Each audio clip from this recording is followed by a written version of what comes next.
ಸತ್ಯಸ್ಪರ್ಶ Kannada TV ವೀಕ್ಷಕರಿಗೆ ಸ್ವಾಗತ ಸುಸ್ವಾಗತ. ಪಾಂಡವಪುರ ಉಪ ವಿಭಾಗಾಧಿಕಾರಿಗಳಾದ ಕೆಆರ್ ಶ್ರೀನಿವಾಸ್ ಅವರು ಕೆಲಕಾಲ ಶಿಕ್ಷಕರಾಗಿ ಪಾಠ ಮಾಡಿ ವಿದ್ಯಾರ್ಥಿಗಳಿಗೆ ಕೆಲವು ನೀತಿ ಬೋಧನೆಗಳನ್ನು ಬೋಧಿಸಿದರು. ಅಲ್ಲದೆ ಚೆನ್ನಾಗಿ ಓದುವ ಮೂಲಕ ದೊಡ್ಡ ದೊಡ್ಡ ಹುದ್ದೆಗೇರಬೇಕಿದೆ ಎಂದು ವಿದ್ಯಾರ್ಥಿಗಳಿಗೆ ಸಲಹೆ ಮಾಡಿದರು.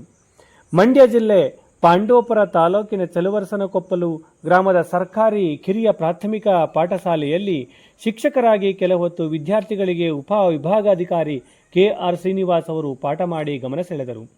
ಮಾಮೂಲಿ ಶಿಕ್ಷಕರೆಯಂತೆಯೇ ಸೀಮೆ ಸುಣ್ಣವನ್ನು ಹಿಡಿದು ಉಪ ವಿಭಾಗಾಧಿಕಾರಿಗಳು ಸುಮಾರು ಅರ್ಧ ತಾಸಿಗೂ ಹೆಚ್ಚು ಕಾಲ ವಿದ್ಯಾರ್ಥಿಗಳಿಗೆ ಪಾಠ ಮಾಡಿದರು. ಸಮಾಜದ ದೊಡ್ಡ ದೊಡ್ಡ ದಾರ್ಶನಿಕರ ಉದಾಹರಣೆಗಳನ್ನು ನೀಡಿದ ಅವರು ಉತ್ತಮ ವಿದ್ಯಾಭ್ಯಾಸ ಮಾಡುವ ಮೂಲಕ ವಿದ್ಯಾರ್ಥಿಗಳು ದೊಡ್ಡ ದೊಡ್ಡ ಅಧಿಕಾರಿಗಳಾಗಬೇಕು ಎಂದು ವಿದ್ಯಾರ್ಥಿಗಳಿಗೆ ಉತ್ತೇಜಿಸುವ ಕೆಲಸ ಮಾಡಿದರು. ವಿದ್ಯಾರ್ಥಿಗಳು ಪುಸ್ತಕಗಳನ್ನು ಓದುವುದನ್ನು ರೂಢಿಸಿಕೊಳ್ಳಬೇಕು. ಇದರ ಜೊತೆಗೆ ಪ್ರತಿನಿತ್ಯ ದಿನಪತ್ರಿಕೆಗಳನ್ನು ಓದುವ ಮೂಲಕ ತಮ್ಮ ಜ್ಞಾನವನ್ನು ಹೆಚ್ಚಿಸಿಕೊಳ್ಳಬೇಕು. ದಿನಪತ್ರಿಕೆ ಹಾಗೂ ಗ್ರಂಥಾಲಯಗಳಲ್ಲಿನ ಪುಸ್ತಕಗಳನ್ನು ಓದಿದರೆ IAS, KS ಪರೀಕ್ಷೆ ಬರೆದು ದೊಡ್ಡ ಮಟ್ಟದ ಅಧಿಕಾರಿಗಳಾಗಬಹುದು ಎಂದು ಕಿವಿಮಾತು ಹೇಳಿದರು. ತಹಸೀಲ್ದಾರ್, ಉಪ ವಿಭಾಗಾಧಿಕಾರಿ, ಜಿಲ್ಲಾಧಿಕಾರಿ, ಪೊಲೀಸ್ ಸಬ್ ಇನ್ಸ್ಪೆಕ್ಟರ್, DYSP ಹುದ್ದೆಯಂತಹ ದೊಡ್ಡ ದೊಡ್ಡ ಹುದ್ದೆಗೇರುವ ಕನಸನ್ನು ವಿದ್ಯಾರ್ಥಿಗಳು ಕಾಣಬೇಕು. ಜೊತೆಗೆ ತಮ್ಮ ಜೀವನದಲ್ಲಿ ದೊಡ್ಡ ಯಶಸ್ಸು ಕೂಡ ಕಾಣಬೇಕಿದೆ ಎಂದರು. ವಿದ್ಯಾರ್ಥಿಗಳು ಧೈರ್ಯ ಹಾಗೂ ಆತ್ಮವಿಶ್ವಾಸ ಮೂಡಿಸಿಕೊಳ್ಳಬೇಕು. ಗುರಿ ಸಾಧನೆ ಮಾಡುವುದರ ಕಡೆಗೆ ತಮ್ಮ ಗಮನವನ್ನು ಕೇಂದ್ರೀಕರಿಸಬೇಕು. ಗಾಂಧಿ, ಬುದ್ಧ, ಅಂಬೇಡ್ಕರ್, ಬಸವಣ್ಣ ಹಾಗೂ ಡಾಕ್ಟರ್ APJ ಅಬ್ದುಲ್ ಕಲಾಂ ರೀತಿಯಲ್ಲಿ ಈ ರಾಷ್ಟ್ರದ ಅಧ್ಯಕ್ಷರಾಗಲು ಬಯಕೆ ಹೊಂದಬೇಕು ಎಂದು ಹೇಳುವ ಮೂಲಕ ವಿದ್ಯಾರ್ಥಿಗಳನ್ನು ಅವರು ಉರಿದುಂಬಿಸಿದರು. ಈ ವೇಳೆ ಶಾಲೆಯ ಮುಖ್ಯ ಶಿಕ್ಷಕ ಕುಮಾರ್ ಅವರು ಉಪ ವಿಭಾಗಾಧಿಕಾರಿ KR ಶ್ರೀನಿವಾಸ್ ಅವರ ಮಕ್ಕಳಿಗೆ ಶಿಕ್ಷಕರಾಗಿ ಪಾಠ ಮಾಡಿದ ದೃಶ್ಯವನ್ನು ತದೇಕ ಚಿತ್ತದಿಂದಲೇ ಗಮನಹರಿಸಿದರು. ನ್ಯೂಸ್ ಪೇಪರ್ ಓದಿದಾಗ ನಿಮಗೆ ಜನರಲ್ ನಾಲೆಜ್ ಹೆಚ್ಚಾಗ್ತದೆ, ವೊಕಾಬುಲರಿ ಬರ್ತದೆ, ಓದೋದು ಈಸಿ ಆಗುತ್ತೆ. ಗೊತ್ತಾಯ್ತಪ್ಪ? ಡೈಲಿ ಸ್ನಾನ ಮಾಡ್ತಿದ್ದೀವಿ, ವೆರಿ ಗುಡ್. ನೀವು ನೋಡಿದ್ರೆ ಮತ್ತೆ ಎಕ್ಸಸೈಸ್, ಯೋಗ ಮತ್ತೆ ಧ್ಯಾನ ಮಾಡಬೇಕು. ನಿಮ್ಮ ಲೈಫ್ ಚೆನ್ನಾಗಬೇಕು ಅಂದ್ರೆ ನಿಮ್ಮ ದೇಹದಲ್ಲಿ ಬೆವರು ಬಂದ್ಬಿಡ್ಬೇಕು. ಡೈಲಿ ಎಕ್ಸಸೈಸ್ ಮಾಡಿದ್ರೆ, ಯೋಗನಾದ್ರು ಮಾಡಿ, ಜಂಪಿಂಗ್ ಮಾಡಿ, ವಾಕಿಂಗ್ ಮಾಡಿ, ಜಾಗಿಂಗ್ ಮಾಡಿ, ಏನಾದರೂ ಮಾಡಿ, ಇದೊಂದು ಆಕ್ಟಿವಿಟಿ ಮಾಡಿದ್ರೆ ನಿಮ್ಮ ಲೈಫೇ ಚೇಂಜ್ ಆಗ್ಬೇಕು, ಚೆನ್ನಾಗಿರ್ಬೇಕು. ಯೋಗ, ಧ್ಯಾನ ಮಾಡಬೇಕು, ಲೈಬ್ರರಿ ಬುಕ್ಸ್ ಓದ್ಬೇಕು, ದೊಡ್ಡ ಡ್ರೀಮ್ ಅನ್ನ ಇಟ್ಕೋಬೇಕು. ಯಾಕೆ ಬರ್ದೇ ಅಲ್ವಾ ಕನಸು, ದೊಡ್ಡ ಕನಸನ್ನ ಇಟ್ಕೋಬೇಕು. ನನಗೆಲ್ಲ 2 ಲಕ್ಷ ಸಂಬಳ ಬರುತ್ತೆ, ನನ್ನ ಹತ್ರ ಒಂದು ದೊಡ್ಡ ಕಾರ್ ಇರುತ್ತೆ.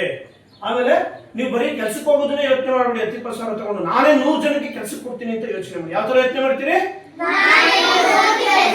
100 ಜನಕ್ಕೆ ಕೆಲಸ ಕೊಡ್ಬೇಕು ಅಂದ್ರೆ, 100 ಜನಕ್ಕೆ ಪಾಠ ಮಾಡ್ಬೇಕು ಅಂದ್ರೆ ಫಸ್ಟ್ ನಿನಗೆ ಚೆನ್ನಾಗಿ ಬರ್ಬೇಕು, ಹೌದಲ್ವಾ?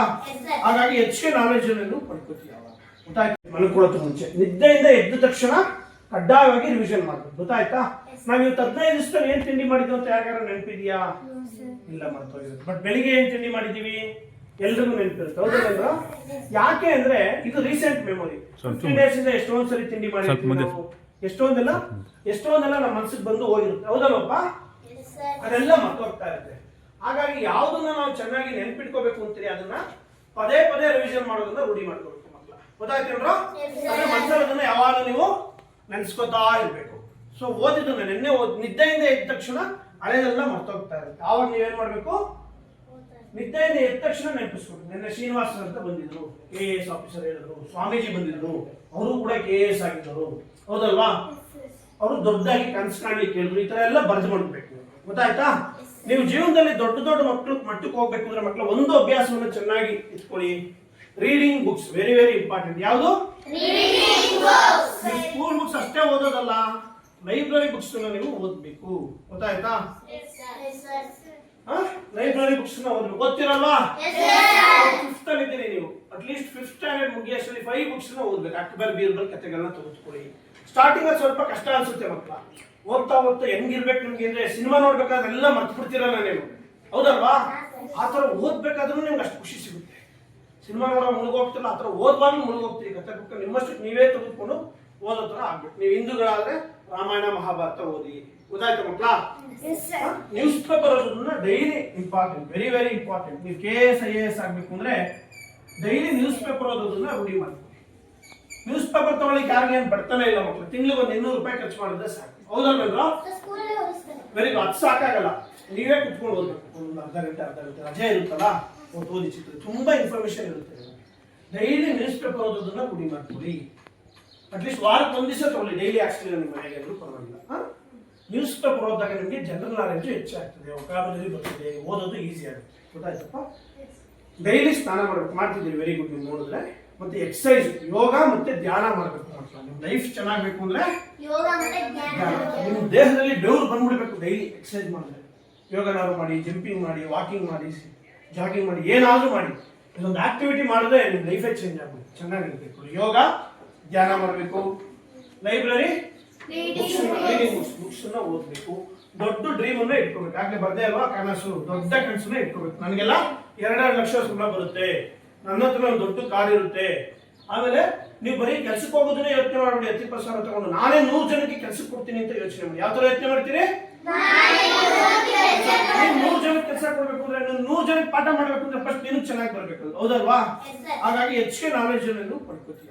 ಗೊತ್ತಾಯ್ತು? ಸಾಧಾರಣ ಅಯ್ಯೋ ನಾವು ಬಡವರು, ನಮ್ಮಿಂದ ಆಗಲ್ಲ ಅಂತ ಯಾವತ್ತೂ ಅನ್ಸ್ಕೋಬೇಡಿ. ನಿಮ್ಮ ಅಪ್ಪ ಅಮ್ಮ ಎಷ್ಟಾದ್ರೂ ಬಡವರು ಇರಲಿ, ಅವ್ರ ಹತ್ರ ದುಡ್ಡಿರೋದೇ ಬೇಡ. ನೀವು ಡಿಸೈಡ್ ಮಾಡಿ, ನಾನು ದೊಡ್ಡದಾಗಿ ಸಾಧಿಸ್ತೀನಿ ಅನ್ಕೊಳ್ಳಿ, ಗ್ಯಾರಂಟಿ ಸಾಧಿಸ್ತೀನಿ. ಗೊತ್ತಾಯ್ತಾ? ಅಂಬೇಡ್ಕರ್ ತಗೊಳ್ಳಿ, ಅವ್ರೇನು ಶ್ರೀಮಂತರಾಗಿರ್ಲಿಲ್ಲ, ದೊಡ್ಡ ನಾಯಕ ಇಡೀ ವಿಶ್ವಕ್ಕೆ. ಹೌದಲ್ವಾ? ಗಾಂಧೀಜಿ ದೊಡ್ಡ ನಾಯಕ. ಅಬ್ದುಲ್ ಕಲಾಂ ಅವರು ಸಾಮಾನ್ಯ ಕುಟುಂಬ, ನಂತರ ನಿಂತರ ಮಕ್ಕಳು, ಈ ದೇಶಕ್ಕೆ ಪ್ರೆಸಿಡೆಂಟ್ ಆಗಿರೋರು, ರಾಷ್ಟ್ರಪತಿ. ಹೌದಲ್ವಾ? ಹಾಗಾಗಿ ದುಡ್ಡಿದ್ರೆ ಮಾತ್ರ ಓದೋದು ಅಂತ ಅನ್ಕೋಬೇಡಿ. ತಲೆಯಲ್ಲಿ ಕನಸಿದ್ರೆ, ಶ್ರಮ ಹಾಕಿದ್ರೆ ನಾವು ದೊಡ್ಡ ಹುದ್ದೆಗಳಿಗೆ ಹೋಗ್ತೀವಿ. ಗೊತ್ತಾಯ್ತಲ್ಲ ಮಕ್ಕಳ? ನೀವೆಲ್ಲ ಪುಣ್ಯ ಮಾಡಿದ್ರೆ ಒಂದು ಒಳ್ಳೆ ಸ್ಕೂಲ್ ಸಿಕ್ಕಿದೆ. ನಮಗೂ ಇಷ್ಟು ಚೆನ್ನಾಗಿ ಹೇಳ್ಕೊಡ್ತಾ ಇರಲಿಲ್ಲ. ಗೊತ್ತಾಯ್ತಾ? ಏನು ಚೆಲುವ ವರ್ಷನ ಕೊಪ್ಪಳು, ಪಾಂಡವಪುರ ತಾಲೂಕು, ಮಂಡ್ಯ ಜಿಲ್ಲೆ ಬೆಸ್ಟ್ ಸ್ಕೂಲಲ್ಲಿ ನೀವು ಓದ್ತಾ ಇದ್ದೀರಿ. ಚಪ್ಪಾಳೆ ಹಾಕಿ ನಿಮ್ಮ ಟೀಚರ್ಸ್ಗೆ. ಟೀಚರ್ಸ್ ಇದ್ದಾಗ ಅಥವಾ ನೀವು ಒಬ್ಬೊಬ್ಬರೇ ಬಂದು ನೀವು ಈ ತರ ಪಾಠ ಮಾಡೋದನ್ನ ರೂಢಿ ಮಾಡ್ತೀವಿ. ಎದುರ್ಕೋಬೇಡಿ.